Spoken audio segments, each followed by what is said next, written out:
Assalamualaikum warahmatullahi wabarakatuh. Salam karayon, salam kebagaswarasan, salam budaya lestari. Pemirsa, jumpa lagi dengan tim lacak situs budaya Adiluhung, Forum Cinta Budaya Bangsa Kapanewon Imogiri. Pemirsa, pada kesempatan ini kami akan ajak untuk menyaksikan paparan jejak asal-usul Kampung Karangtalun, Kalurahan Wogesari, Kapanewon Imogiri, Kabupaten Bantul. Paparan ini mengambil judul yaitu Perkutut. Diawali dengan munculnya yaitu Sengkolo Sirno Ilang Kertaning Bumi tahun Jawa 1400, tahun Masehi 1478. Kita tahu pada zaman Majapahit ketika rajanya Kertabumi bergelar Brawijaya kelima 1468 sampai dengan 1478. Pemerintahan Brawijaya Kertabumi mengalami kekacauan akibat pemberontakan. Dalam situasi pemerintahan yang tidak menentu, Brawijaya Kertabumi mengadakan bisowanan terbatas yang dihadiri para punggawa dan para naraca praja yang setia dengan Mojopahit, dan juga dihadiri putra-putri yang masih tinggal di istana. Putra-putri tersebut diantaranya yaitu Raden Prabangkara, putra ketujuh, Raden Kundan Kejawen atau Ki Ageng Tarup ketiga, putra ke-14, Raden Ayu Retno Mundri, putra ke-33, Raden Joko Talang Talun, putra ke-64, dan Raden Kudono Wongso atau Onggo Wongso, putra ke-82. Dalam bisowanan tersebut, Sang Prabu Brawijaya Kertabumi memberikan titah yaitu Ingsun Prabu Brawijaya panguwasa tunggal ing nagari Mojopahit. Mengingat situasi keadaan nagari Mojopahit tidak menentu, yang mana semuanya ini adalah rahasia Sang Hyang Widi. Titah tan kena nyahak wewadi sajroning panguwasa dalem Sang Hyang Widi. Maka apa yang sekarang kita alami harus wajib kita mengambil sikap dan menyikapi. Oleh sebab itu, Ingsun Kertabumi Brawijaya dawuh narima ing trimaning lakuning dumadi kanggo netepi satriyaning ing tanah Jawa angrengkupi Bantala Jawa Dwipa Mojopahit tan pareng surut amarsudi sampai akhir zaman. Sabanjure ingsun dawuhke bagi punggawa atau narapraja ing Mojopahit harus mengambil sikap nrimo ing pandum agar dapat tetap menjaga nilai-nilai budaya leluhur bumi Jawa Dwipa dimanapun berada, dan jangan jadi pengkhianat negara atau pemberontak. Selanjutnya, khusus untuk putra-putri ada dawuh tiga titah. Yang pertama adalah untuk mencari tempat dumununging Gusti Pangeran Gumlaring Jagat. Yang kedua, untuk mencari wahyu Sang Prabu Hamaseso. Yang ketiga adalah untuk memelihara, menerima kelangan dalam berupa perkutut, yaitu yang pertama adalah Kiai Argani yang mempunyai watak berani menghadapi bahaya. Yang kedua adalah Kiai Saduwarti, mempunyai watak luhur tingkah lakunya. Yang ketiga adalah Kiai Astagina, mempunyai watak senantiasa berbuat kebaikan.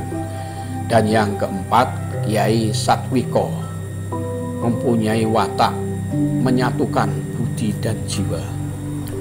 Pemirsa, Bisuwanan sudah dianggap cukup, maka Bisuwanan selesai. Keempat putra-putri Brawijaya tersebut bergegas meninggalkan kota Raja Majapahit menuju ke Gunung Lawu. Tetapi sebelum sampai ke puncak Gunung Lawu, tempatnya di Desa Kemuning, yaitu kaki Gunung Lawu, bertemu dengan Raden Sahid atau Sunan Kalijaga. Dalam pertemuannya, putra-putri Brawijaya tersebut dengan Raden Sahid atau Sunan Kalijaga memohon jangan naik ke Gunung Lawu. Disarankan agar putra-putri Brawijaya pergi ke arah selatan, tempatnya di perbukitan selatan. Ampun Kanjeng Sunan Kali, mengapa Kanjeng Sunan Kali menghentikan langkah kami? Maaf, saya tidak bermaksud mengganggu kehendak Paduka, tapi perkenankanlah saya bertanya, Paduka hendak mau kemana? Kami berempat mau ke puncak Gunung Lawu, Kanjeng. Ke Gunung Lawu? Betul, Kanjeng Kali. Kami ini akan menyusul saudara-saudara kami yang sudah terlebih dahulu berada di Gunung Lawu. Begini, kalau saya boleh sarankan, Paduka jangan ke Gunung Lawu. Loh, kenapa? Kanjeng Sunan berkata demikian. Maaf, sebenarnya Paduka ini masih diharapkan kawula Majapahit ataupun kawula yang masih setia dengan Majapahit. Maaf, harapan apa lagi? Majapahit sudah hancur, Kanjeng Sunan. Sebentar lagi kami ini juga akan dihancurkan. Tidak, Paduka. Majapahit hancur cuma fisiknya, tapi jiwanya masih kokoh nilai-nilai leluhur kita. Oleh sebab itu, sebaiknya Paduka tidak usah ke Gunung Lawu, tetapi Paduka saya sarankan untuk berada di wilayah selatan, Paduka. Mengapa demikian, Kanjeng Kali? Sekali lagi, Paduka masih dibutuhkan sebagai simbol bebudan luhur di wilayah Jawa. Walaupun para kawula sekarang secara pakaian memakai pakaian alam sekarang, tetapi jiwanya, badannya masih Majapahit.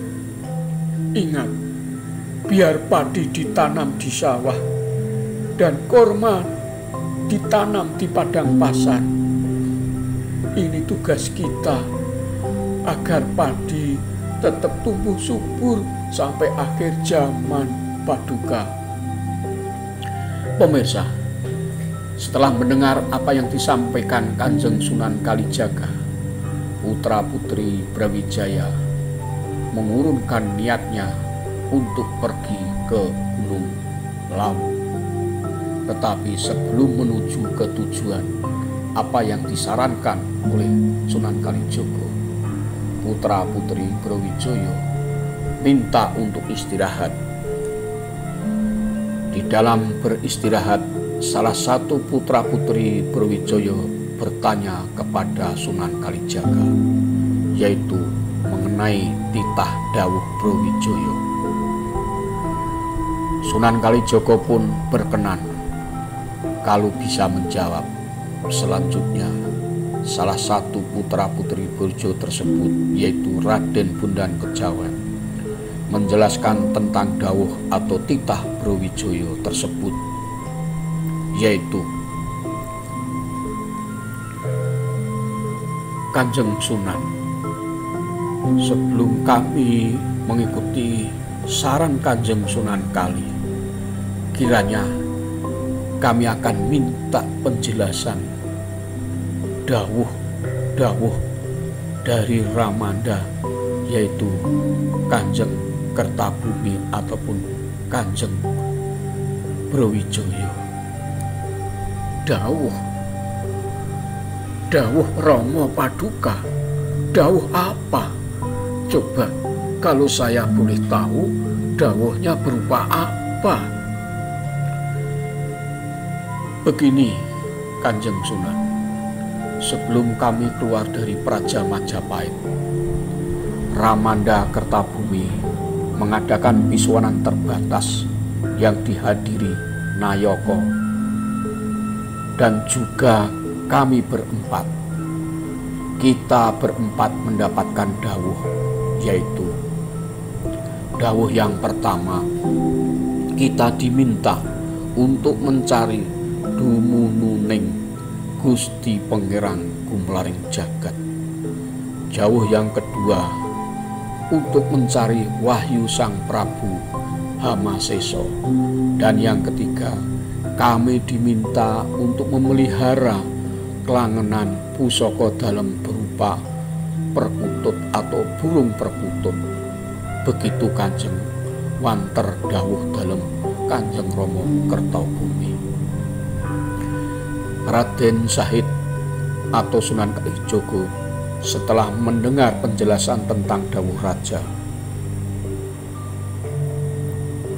maka Raden Sahid Sunan Kalijaga segera memberi penjelasan secara rinci dan gamblang. Baik, saya akan berusaha menjelaskan sesuai dengan kemampuan saya. Begini,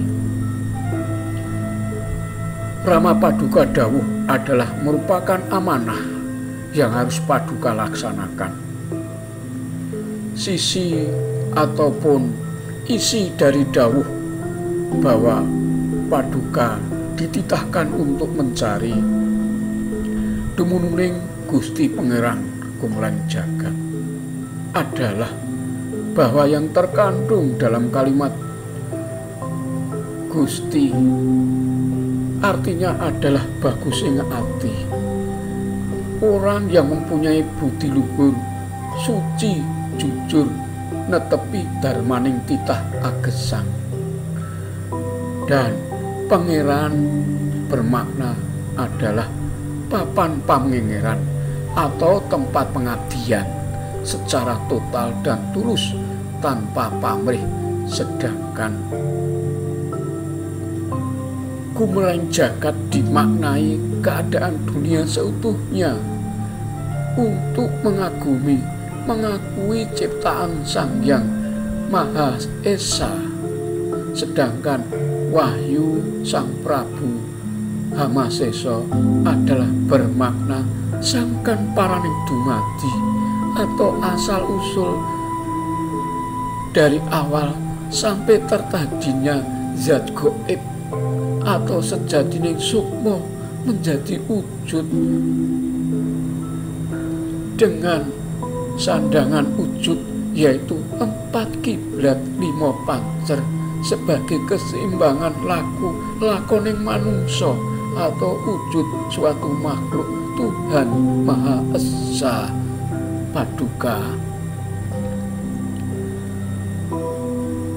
Sedangkan Hamasesa atau Maha Kuasa adalah Sang Hyang Mubeng Bumati, Zat gaib yang Maha Pencipta alam jagat raya atau jagat katon, jagat alus atau jagat gaib, kang tanpa tinanding panguasane. Sakbanjure kelangenan dalem kang berupa kukila perkutut atau burung perkutut tersebut, kalau kita lihat hanyalah seekor burung, tetapi bukannya kalimat burungnya, melainkan kalimat perkututnya.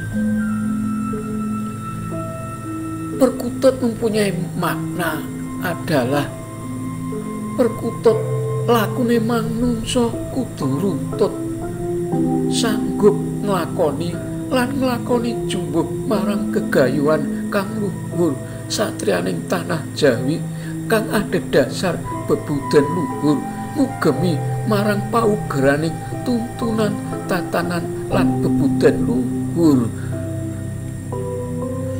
Ngaten Paduka. Setelah mendapatkan wejangan atau penjelasan dari Raden Masahid atau Sunan Kalijaga, keempat putra-putri Brawijaya tersebut mohon izin untuk segera melanjutkan perjalanannya sesuai dengan yang diarahkan, yaitu Raden Sahid Sunan Kalijaga. Setelah jauh meninggalkan dari lereng Gunung Lawu, mereka berhenti untuk beristirahat di Dutan Mentawai.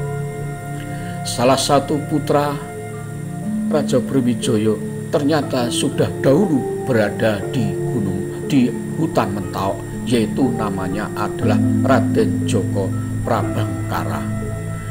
Dan Raden Joko Prabangkara meminta izin kepada adik-adiknya bahwa akan melanjutkan perjalanannya sesuai perintah Ayahanda Brawijaya, bahwa Joko Prabangkara yaitu untuk pergi menuju negeri Cina. Akan tetapi sebelum pergi ke negeri Cina, Joko Prabangkara mohon izin untuk membawa salah satu kelangenan dalem yang berupa burung ketutut. Adik-adiknya pun mengizinkan untuk membawa salah satu perkutut tersebut. Maka Raden Prabangkara minta salah satu perkutut, yaitu yang namanya adalah Kyai Satwika.